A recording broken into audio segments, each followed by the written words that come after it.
Hi, I'm Mr. Van Buskirk. Welcome to this YouTube channel for our Visual Arts 1A class. We're going to be walking through some demonstrations from time to time by use of this channel. Today's demonstration is going to focus on basic drawing tools, pencils, erasers, an X-Acto blade, tape, and a ruler.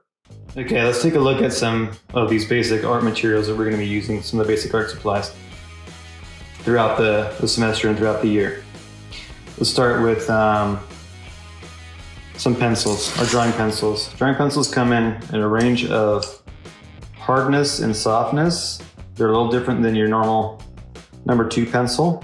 Your number 2 pencil is actually what's called HB. If you look at these pencils, they've all got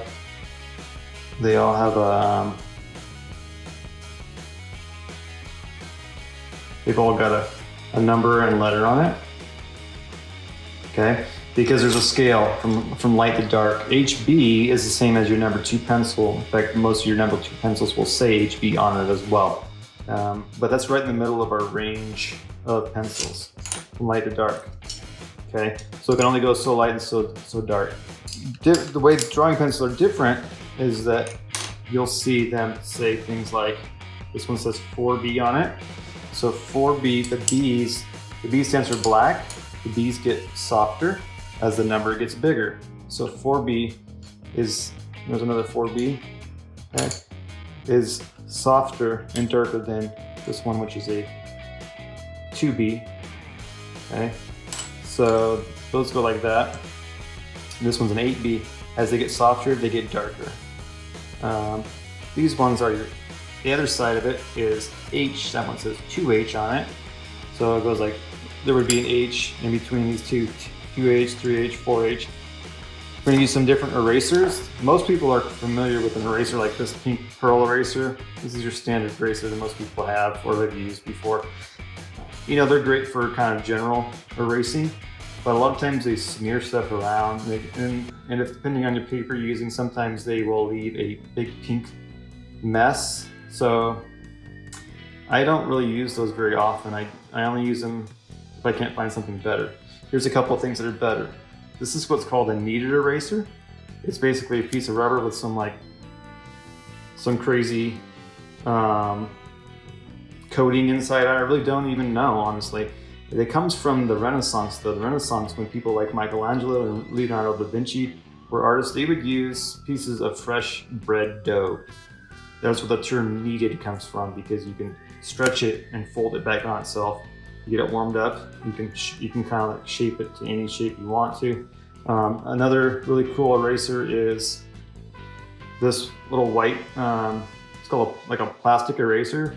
This is much better, in my opinion, than this. They do pretty much the same thing. This one erases things cleanly and neatly, pretty effective with pencil. This one kind of smears things more, in my opinion. There's also this kind, which is meant to erase things with ink. It says it's actually got an erasing fluid in it. I don't really use it that much. But those are kind of general erasers. They're pretty cool. Another thing we're going to use is a X-Acto knife like this, a razor blade. I have these and I hand these out individually, and I make sure I get them all back because they're dangerous. But one thing you should know about these is that they have a sharp edge, not just the point. Most of the time people try to just use the point. You want to lay this thing down as much as you can when you're trying to cut. You can use a ruler like this to cut with a straight edge, and it cuts really well. Or you can use it kind of like a pencil where you're pulling it. The only thing you should know is that it works on the pull. You want to pull it towards you, not push it away from you.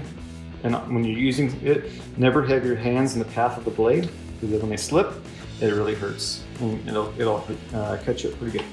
We're going to use some masking tape like this. This is just blue painter's tape. You've all probably seen this. Take it, just a little, put it on a board or on a piece of paper to help isolate an area. It's pretty good. So those are our basic. Oh, here's another one. This is one of our rulers we're going to use. All right, this is a metal art ruler. It's a little bit bigger than normal. It's 18 inches, as you can see. Sometimes people don't realize that rulers come in longer sizes. 18 inches is a pretty good length in my opinion. But what's cool about this is also on the back, it has this cork backing that allows it to not slip on surfaces like this. Not slip as easy. So when you lay things down, you want to mark it out, you want to use it to create a straight line somewhere. It doesn't slip on you. You can use it like I was showing before to help cut with an X-Acto knife, and boom, it's pretty good. So those are our basic art supplies we're going to be using this semester. Thanks for watching today's video. Make sure you watch the next video where I talk about pencil grip and drawing movements. Also make sure you subscribe to this channel so you can come back later and watch future videos. Thanks, have a great day, bye-bye.